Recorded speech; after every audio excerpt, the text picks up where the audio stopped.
All right, good morning. It is Monday, July the 22nd, 2024. Hope everyone had a nice weekend. It is warm here in Charleston. It is that time of year. We hope everyone's doing okay. I wanted to start today with the IRS finally provided the final guidance on RMDs from inherited retirement accounts.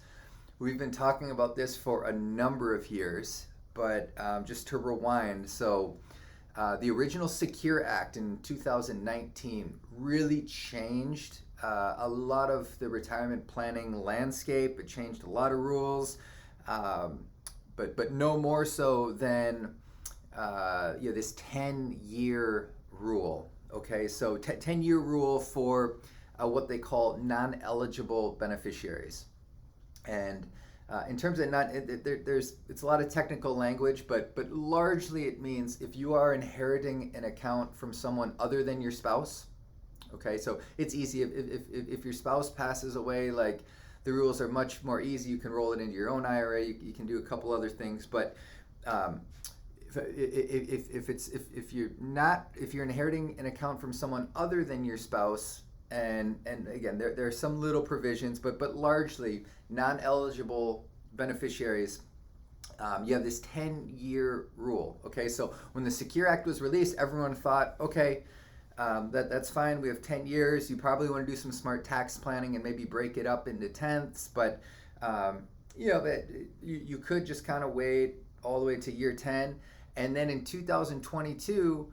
The IRS came out and they said, whoa, that's not the way we interpreted the law, right? So Congress put this in place. The IRS says, no, we think we want some RMDs kind of along the way.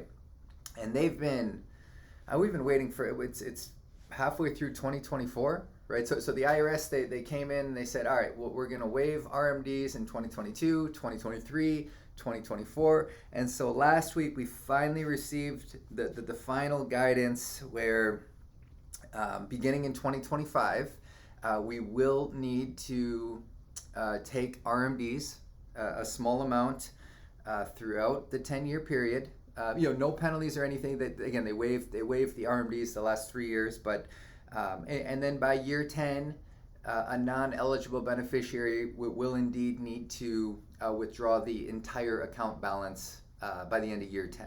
Okay, so I don't know, kind of silly. It's taken them this long. I guess maybe not surprising, given it is the IRS, but nice to kind of finally have clarity on that issue. There are a number of other little pieces that they just released, kind of tie it into that. We might host a webinar actually in the next couple months, just to kind of walk through a couple of the other little changes that came out of that. But nice to have that behind us.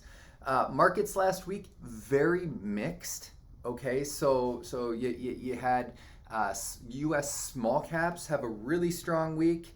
They surged higher. At one point, they were up 10% before coming down a little bit later in the week.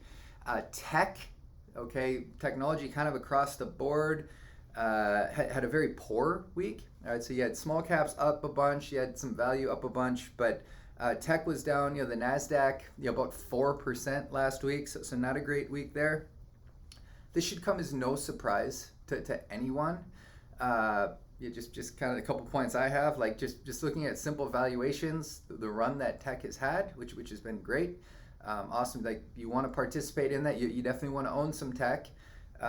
You just want to be careful how much you own when valuations are going through the roof, because it leads to simple mean reversion, right? It's just when something runs more times than not, you get that mean reversion where techs can come down, small caps might come up, emerging markets might come up, international developed markets might come up, but at the end of the day, this is why rebalancing is so important, and why you don't just want to rebalance once a year, once a quarter.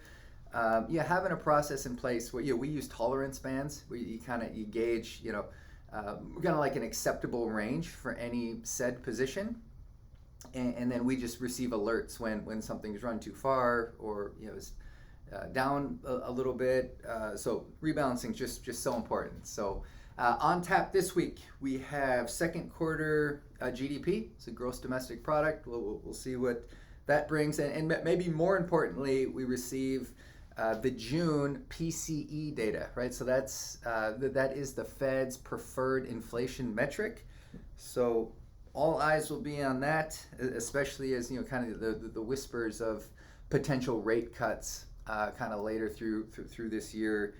We'll see if that plays out. So questions, comments, concerns, please let us know. We look forward to seeing many of you. Fall reviews here just over a month away already. So have a great week. We'll talk to you soon. Thanks.